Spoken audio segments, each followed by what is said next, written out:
Hey guys, this is Dennis, the founder of Think Hero. And this is Roth, the resident film and television geek. And this is our review of The Lovely Bones. Peter Jackson. Disappointing. Yes, it was overall a pretty disappointing movie. Yeah, it was. I found it to be a disjointed movie overall. I mean, that's kind of the feeling I have about everything.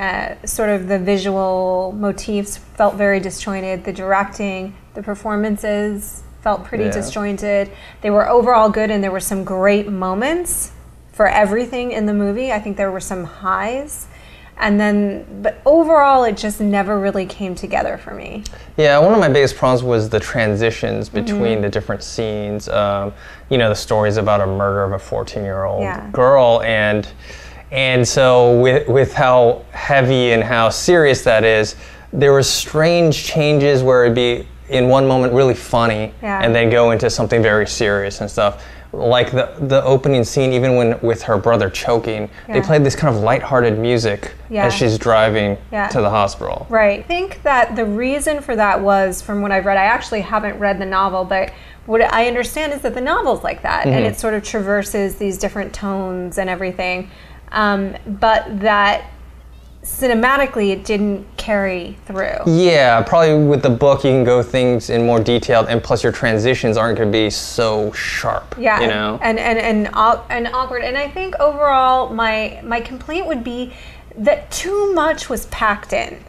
You know, and sometimes when you really love a source material and you're passionate about it, maybe you don't have the most objectivity. I think it's one of those things where perhaps when you want to be too faithful to the original material, and so you include all the characters that you can't get that deep with in a two and a half hour movie. So it just becomes brushstrokes, and then they become shorthand, and then they get caricatures. Yes. And now they're not characters anymore because they've got 2 dimensions. Yeah, well, like the grandma played by Susan Sarandon. Right. It very was funny, very funny. Very funny, great, fine performance. Susan Sarandon's wonderful, but we didn't have enough time with her for her to be anything but this sort of randomly dropped in caricature who again added to this disjointed feel of what this family was really experiencing and going through.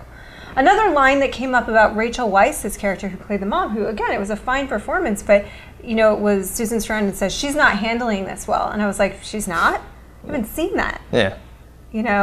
So I feel like there needed to be a process of distilling down to the bones of what needed to be told for this story to be communicated effectively. And I get viscerally angry at the idea of a 14-year-old girl's rape and murder. But there was only a couple of moments that I really felt that in this movie because I was so thrown all over the place. Yeah, and there was also the line where Susie Sam is talking about all she has is hate left. All I have left is anger. And you're like, really? Where did that come from? Because I just saw you dancing on a record player. Yes, all the scenes, while they're very visually beautiful, stunning, in basically the waiting room for heaven. It's a little screensaver-ish looking as well. Like with those scenes, she's not. You don't see any of that emotion of hate or anything like that. You don't, and you also don't feel the loss. Yeah. Because Susie's in this world, her own perfect world, and they use the metaphor of this kind of globe, this snow globe that she had as a very small child. But the message isn't communicated that this girl is clinging to Earth and clinging to her life because she cannot reconcile the fact that it's been stolen from her in this way. Yeah. There's 2 scenes where we feel that. The first is, of course, when Stanley Tucci lures her into his death hole. Yeah. And then when Susie realizes what's happened to her and she still can see this world and she's still in it, but she can't communicate anymore. And she has this empty scream, and then she's just blown away because she doesn't have any substance left. I mean, that was powerful for me, but I didn't feel it again for the rest of the movie because she was so far removed. Yeah, that scene plus when she goes back home. And she can hear. Yeah, she can hear, but she can't see anything. that type of confusion is what I thought the rest of her experience was going to be. I absolutely agree. I feel like if they had kept up with that she was in the state of confusion, the state of panic, the state of loss, this weird in it but not in it reality, I would have felt her anguish over losing her loss. Because really, as an audience member, you can't feel the anguish of the parents because we don't lose Susie. We're with her. You can only feel her anguish of the loss of her life.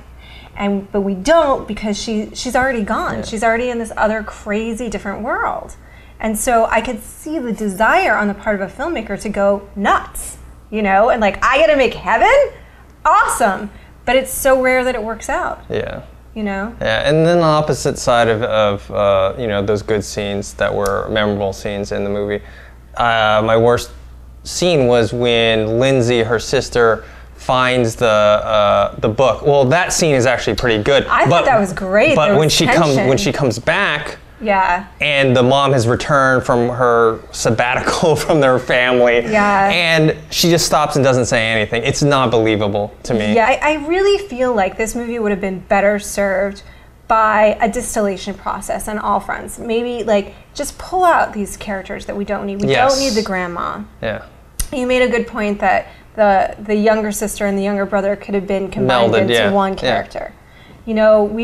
We really didn't need a lot of the town's characters. We really we did need the love interest, and we did need the dad. And I think Mark Wahlberg, the relationship between the dad and the daughter, Mark Wahlberg and Susie, was the strongest. It was strongest. It was the one I was most invested in. If we had focused there, I think we could have felt a lot more of what each of them had lost, and the horror of it. And the love interest sort of represented the loss of the future, of becoming a woman. And the problem with that is the casting. The casting and the way they portrayed him as this kind of like super ultra sappy romantic.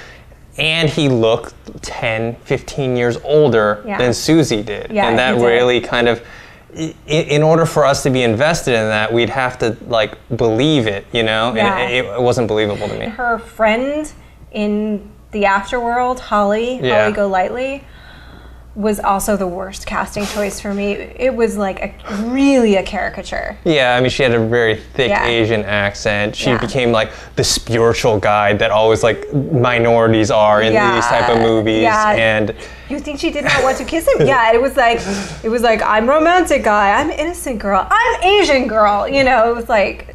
And so let's talk about like Stanley Tucci's character. He plays the villain, Mr. Harvey. Creepy. He did a really good performance. However, visually, and I think with the character's background, they made it too on the nose. I mean, he was, he had this mustache and these glasses, and he like peered out the window staring at people. Yeah. He made doll houses for a living. And you almost can't believe like that it took them this long to figure out that he's the guy. Yeah. Peter Jackson is a wonderful director, but I almost think he needed a kind of like producer who was going to force him to extract things. Yeah, and I think it should have started in the writing process, in the adapting of the screenplay. Yeah. It's not, see, the thing with Lord of the Rings was he had 10 hours to tell the story. So he could delve into, translating it.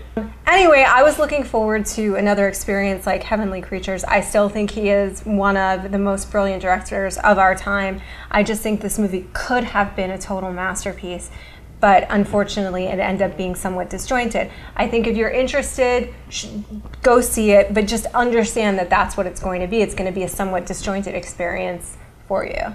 Yeah, so overall, I would say I give it a B-. I say go, if you're interested in seeing it, maybe you should see it in the theater, but I would personally I would have been fine waiting for it on DVD.